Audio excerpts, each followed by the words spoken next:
Hi friends, ഏതോ ജന്മകൽപ്പനയുടെ ഒരു പുതുപുത്തൻ എപ്പിസോഡിലേക്ക് എല്ലാവർക്കും സ്വാഗതം. അങ്ങനെ മനോരമ പറയുകയാണെങ്കിൽ ഞാൻ ഈ കല്യാണം നടത്താൻ സമ്മതിക്കില്ല എന്ന കാര്യം.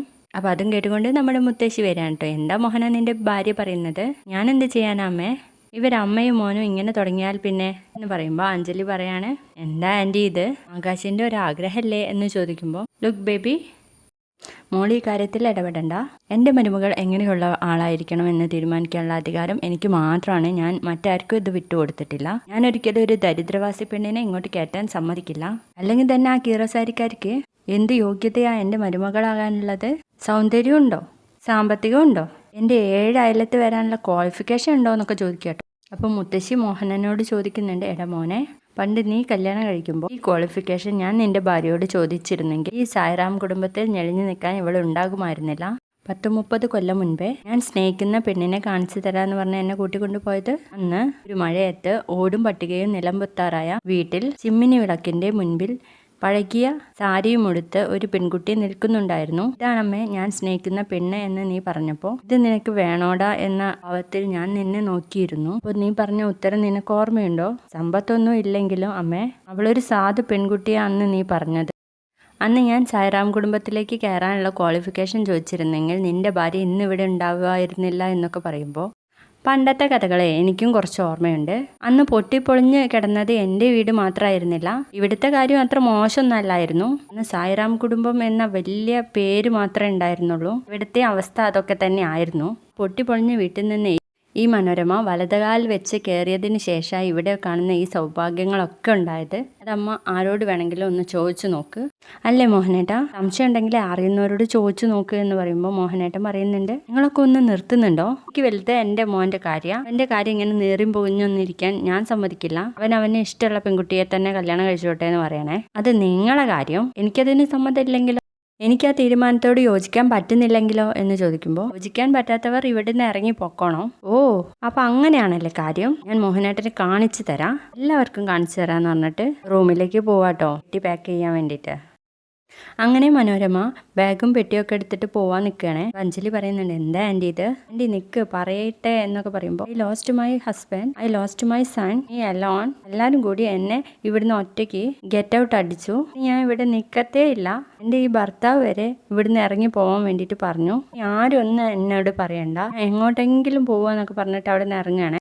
ഇതൊക്കെ കണ്ടുകൊണ്ടിരിക്കുന്ന മുത്തശ്ശി, എൻ്റെ ഭഗവാനെ, എന്തൊക്കെയാ ഈ വീടിന് സംഭവിക്കുന്നത്? മോഹന, നീ ആ മനോരമയെ ഇങ്ങ് വിളിക്ക്. അമ്മയ്ക്ക് തോന്നുന്നുണ്ടോ ഞാൻ വിളിച്ചാൽ അവൾ വരുമെന്ന്? ഇറങ്ങി പോകുന്നവരൊക്കെ പോട്ടെ, കുറച്ച് കഴിഞ്ഞ് തിരിച്ചു വന്നോളൂ എന്ന് പറയട്ടോ. അമ്മ വിഷമിക്കണ്ട, അവളെവിടെ പോകാനാ? അവൾ കുറച്ച് കഴിഞ്ഞ് ഇങ്ങോട്ട് തിരിച്ചു വന്നോളൂ എന്ന് പറയട്ടോ മോഹനൻ. അപ്പോഴാണ് നമ്മുടെ അശ്വിനും ശ്രുതിയും അങ്ങോട്ടേക്ക് എത്തുന്നത്. സാർ, ഇപ്പോൾ പ്രശ്നം വഷളായിക്കൊണ്ടിരിക്കുക, ഇപ്പോഴെങ്കിലും സാർ ഇടപെട്ടിട്ടില്ലെങ്കിൽ കൈ വിട്ടു പോകും സാർ, പ്ലീസ് സാർ എന്നൊക്കെ ശ്രുതി പറയുമ്പോൾ അശ്വിൻ കയറി ഇടപെടുകയാണ് കേട്ടോ. സമയം തന്നെ നമ്മുടെ മനോരമ ഗേറ്റിൻ്റെ അടുത്ത് പോയി നിന്നിട്ട്, എൻ്റെ ഭഗവാനെ, ആരും എന്നെ കോംപ്രമൈസിന് തിരിച്ചു വിളിക്കുന്നില്ലല്ലോ എന്നൊക്കെ പറഞ്ഞ് ഇങ്ങനെ ഇടയിൽ ബാക്കോട്ട് തിരിഞ്ഞു നോക്കുകയാണേ. അപ്പോൾ അശ്വിൻ വരുന്നത് കാണുമ്പോൾ, വരുന്നുണ്ട് മനോരമ, ഒറ്റയ്ക്ക് നിന്ന് ഫൈറ്റ് ചെയ്യണം, അല്ലെ ആ ചെറുക്കനെ കൊണ്ട് നീ ഉദ്ദേശിച്ച പോലെ ഈ കാര്യങ്ങൾ നടത്താൻ പറ്റുള്ളൂ എന്ന് പറഞ്ഞ് അശ്വിൻ ആൻറ്റി എന്ന് വിളിക്കുമ്പോൾ, വേണ്ട, അശ്വിൻ ബേബി കൂടി ഇതിനൊരു കോംപ്രമൈസിന് തയ്യാറാവണ്ട. എൻ്റെ തീരുമാനത്തിന് ഒരു മാറ്റമില്ല. എൻ്റെ മകന് നല്ലൊരു കുടുംബത്തിൽ നിന്ന് കിട്ടണം എന്ന് ആഗ്രഹിച്ചത് തെറ്റാണോ ബേബി? അത് പറഞ്ഞപ്പോൾ എൻ്റെ മദർ ഇൻ ലോയും എൻ്റെ ഹസ്ബൻഡും കൂടി എന്നെ ഇവിടുന്ന് ഇറക്കി വിട്ടു. ഓക്കെ, ഞാനിവിടുന്ന് എങ്ങോട്ടെങ്കിലും ഇറങ്ങി പൊക്കോളാം. പക്ഷെ എൻ്റെ തീരുമാനത്തിന് യാതൊരു മാറ്റമില്ല. ഐ ആം വെരി സ്ട്രിക്റ്റ് എന്ന് പറയണേ. ആൻറ്റി സ്ട്രിക്റ്റ് ആയിക്കോളൂ, ഞാൻ പറയുന്നത് കേട്ടിട്ട് ആൻറ്റിക്ക് പോണോ പോണ്ടേ എന്ന് തീരുമാനിക്കാം. അപ്പോൾ മനോരമ ചോദിക്കുന്നുണ്ട്, ഇവൻ കോംപ്രമൈസിന് വന്നതല്ലേ? ആൻറ്റി ഇവിടുന്ന് ഇറങ്ങി പോകുന്നതുകൊണ്ട് സായിറാം കുടുംബത്തിൻ്റെ മരുമകൾ എന്ന അവകാശമാണ് ആൻറ്റിക്ക് നഷ്ടപ്പെടുന്നത്. ഇത് മാത്രമല്ല, ഒരു പെണ്ണിന് വേണ്ടി മകനോട് തെറ്റിപ്പിരിഞ്ഞ അമ്മയോട് ആകാശിന് പഴയ പോലെ സ്നേഹം ഉണ്ടാവുമോ?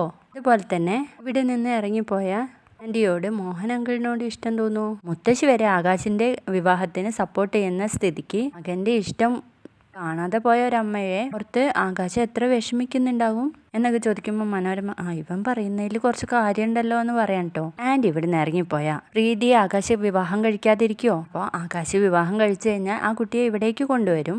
ആൻറ്റി ഇവിടെ ഇല്ലാത്തതുകൊണ്ട് മരുമകൾ സ്ഥാനം ശരിക്കും പ്രീതിക്കാവും കിട്ടാൻ പോകുന്നത്. മറിച്ച് ആൻറ്റി ഇവിടെ ഉണ്ടായിരുന്നെങ്കിൽ എല്ലാവരെയും ഭരിച്ച് ആൻറ്റിക്ക് പഴയ പോലെ തന്നെ ഇവിടെ നിൽക്കാലോ ഇനിയിപ്പോൾ ആൻറ്റി തന്നെ തീരുമാനം എടുക്കുമെന്നൊക്കെ പറയണേ. ആൻറ്റി ഇവിടെ നിൽക്കുന്നതാണ് എനിക്കിഷ്ടം എന്നൊക്കെ പറയുന്നുണ്ട് കുഞ്ഞൻ. അപ്പം അത് കേട്ടിട്ട് അശ്വിൻ്റെ ചാഞ്ഞിട്ട്, മോനെ നിങ്ങൾ ഈ കൈകളിൽ കിടന്നിട്ടാണ് വളർന്നത്, നീ സ്വത്തും മുതലൊന്നും കണ്ടിട്ടല്ല ഇവിടെ നിൽക്കുന്നത്. അതെനിക്ക് പിന്നെ അറിയില്ല ആൻറ്റി, എങ്കിലും നീ പറഞ്ഞതുകൊണ്ട് മാത്രം ഞാൻ തിരിച്ചു കയറുക, നീ പറഞ്ഞുകൊണ്ട് മാത്രം കേട്ടോ എന്നൊക്കെ പറഞ്ഞിട്ട് തിരിച്ച് വീട്ടിലേക്ക് കയറാണ് കേട്ടോ. അപ്പം അഞ്ജലി ആൻറ്റി ഇങ്ങോട്ട് വാ ആൻറ്റി എന്നൊക്കെ പറഞ്ഞിട്ട് വിളിച്ചുകൊണ്ട് പോവാട്ടോ. അതിന് ശേഷം അശ്വിനോട് ശ്രുതി ചോദിക്കുന്നുണ്ട്, സാർ ഈ പ്രശ്നം ഇത്ര പെട്ടെന്ന് തന്നെ സോൾവ് ചെയ്തോ? അപ്പം സാറിന് സെൻറ്റിമെൻറ്റിലൊക്കെ ആവാൻ അറിയാല്ലേ എന്നൊക്കെ ചോദിക്കുമ്പോൾ, സെൻറ്റിമെൻറ്റ്സിനൊന്നും കാര്യമില്ലാന്ന് ഇവിടെ ഒരിക്കൽ കൂടി തെളിഞ്ഞു. എല്ലാവർക്കും വേണ്ടത് പദവി, പണം, അഹങ്കാരം, അതൊക്കെ തന്നെയാണെന്ന് പറയണേ. അപ്പോൾ അഞ്ജലി പറയുന്നുണ്ട്, നാളെ തന്നെ ഔദ്യോഗികമായിട്ട് പ്രീതിയെ പെണ്ണ് കാണാൻ പോവാ. പ്രീതിയോട് ഇതൊന്നും പറയണ്ട, അവർക്കൊരു സസ്പെൻസ് ഇരിക്കട്ടെ. എന്തായാലും ആകാശം പ്രീതിയും കൂടി നമ്മളോട് ഇത് മറച്ചു വെച്ചതല്ലേ, അതുകൊണ്ട് നമുക്കും അവരോടൊന്നും പറയാതെ പോവാം എന്ന് പറയണേ. ഇത് കേൾക്കുമ്പോൾ നമ്മുടെ ശ്രുതിക്ക് ഭയങ്കര സന്തോഷമാണ് കേട്ടോ. അപ്പം അശ്വിനെ നോക്കി ഇങ്ങനെ ചിരിക്കുന്നുണ്ട്. അശ്വിനാണെങ്കിൽ ഒരു പുച്ഛഭാവത്തോടെയാണ് കേട്ടോ നമ്മുടെ ശ്രുതിയെ നോക്കുന്നത്. ആകാശാണെങ്കിൽ പുറത്തിങ്ങനെ നടന്നുകൊണ്ടിരിക്കുക കേട്ടോ. അപ്പം അഞ്ജലിയും ലാവണ്യയും ചെന്ന് വിളിക്കുന്നുണ്ട്, ആകാശേ ഒന്ന് പെട്ടെന്ന് വാ, മുത്തശ്ശി നിന്നെ വിളിക്കുന്നുണ്ട്. ഭയങ്കര ദേഷ്യത്തിലാ, ഈ വിവാഹം മുത്തശ്ശിക്ക് ഇഷ്ടമല്ലാന്ന് തോന്നുന്നു എന്ന് പറയുമ്പോൾ ആകാശ ചോദിക്കും, ചേച്ചി പറഞ്ഞത് സത്യമാണോ? ആണോ ചേച്ചി എന്നെ തടഞ്ഞു വെച്ചത്? നീ വേഗം വാ ആകാശ എന്ന് പറഞ്ഞു രണ്ടുപേരും കൂടി പിടിച്ചു വലിച്ചു കൊണ്ടുപോകുന്നുണ്ട്. ആകാശിനോട് മുത്തശ്ശി പറയുന്നുണ്ട്, നിനക്ക് ഞാൻ നന്നായിട്ട് തരാം, നിനക്ക് മാത്രമല്ല നിന്റെ അമ്മയ്ക്കും. എന്തെങ്കിലും ഒരു പ്രശ്നം ഉണ്ടായാൽ ഇവിടുന്ന് ഓടിപ്പോവാണോ വേണ്ടത്?